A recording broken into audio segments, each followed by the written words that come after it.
नमस्कार, कैसे हैं आप लोग। मेरा नाम राज और कोऑपरेटिव सोसाइटीज के एक्ट बायलॉज रूल्स रेगुलेशन वगैरह हम डिस्कस किया करते हैं। जैसे आपका घर है वैसे ही आपका सोसाइटी है। डिफरेंस इतना है, घर में आपके 2-4 मेंबर्स हो सकते हैं, 5 मेंबर्स हो सकते हैं। सोसाइटी में बहुत सारे मेंबर्स होंगे, जितने नंबर ऑफ घर उतने नंबर ऑफ मेंबर्स प्लस उनके फैमिली मेंबर्स।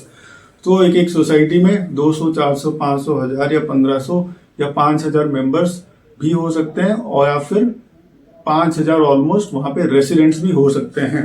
और जिन बिल्डिंग्स में जैसे वो रहते हैं, जैसे हम घर का इंश्योरेंस करते हैं, बाइक का इंश्योरेंस करते हैं, सेल्फ का इंश्योरेंस करते हैं, अपने बॉडी का इंश्योरेंस करते हैं, कभी कुछ हुआ तो हमारे जाने के बाद, ठीक वैसे ही सोसाइटी भी उसके पास में जो बिल्डिंग्स है सोसाइटी के पास में, उसके अंदर जो रेसिडेंट्स है, उनकी बिल्डिंग की रख रखाव, बिल्डिंग की किसी अगर कैलेमिटी हो गया, कैसे ऐसा अनफोर्सिन इंसिडेंट हो गया, तो उस इंसिडेंट्स में उस बिल्डिंग में रहने वाले और उस बिल्डिंग की जो रिस्पॉन्सिबिलिटी है ये सोसाइटी के ऊपर आ जाएगी, सोसाइटी मैनेजिंग कमेटी के ऊपर आ जाएगी। So it is necessary, mandatory and this is not optional to have the insurance of the buildings of the society, so that in case of unforeseen incidences, this committee of the society, they can ensure that कि building का फिर से वो फिर से उभर के आ पाए, और वहाँ के जो रेसिडेंट्स है, उसके अंदर जो मेंबर्स है, उनकी लाइफ अगर अफेक्ट होती है तो उसका कंपेंसेशन हो पाए, उसकी प्रोविजंस बन पाए। तो क्या है इसे, ये बायलॉज नंबर 160 हम देख रहे हैं, और इसमें जो सोसाइटी शैल इंश्योर, सोसाइटी में नहीं है इसमें, सोसाइटी हमेशा इंग्लिश को शैल, मतलब सोसाइटी को करना ही पड़ेगा, उसके लिए कंपलसरी है। क्या है इंश्योर करना, द बिल्डिंग्स और द बिल्डिंग। क्या ऐसा हो सकता है आपकी सोसाइटी में 14 बिल्डिंग है, 14 में से आपने 10 का कर दिया और 4 का इंश्योरेंस आपने नहीं किया, तो ऐसा नहीं कर सकते हो आप। तो आपको सारे बिल्डिंग्स का इंश्योरेंस करना पड़ेगा। अगर एक बिल्डिंग है, जैसे स्टैंड अलोन सोसाइटीज भी वैसे बिल्डिंग का सोसाइटीज होते हैं, तो पूरी बिल्डिंग का आपको इंश्योरेंस करना पड़ेगा। ठीक है।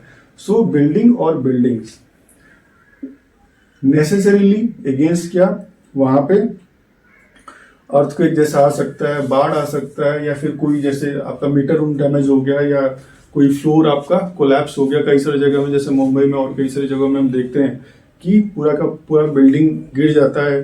तो ऐसे केसेस में अगर इंश्योरेंस किया होगा तो फिर सेफ्टी है कि वहां के लोग एंड वहां की बिल्डिंग प्रॉपर्टी का सेफ्टी फिर बनता है।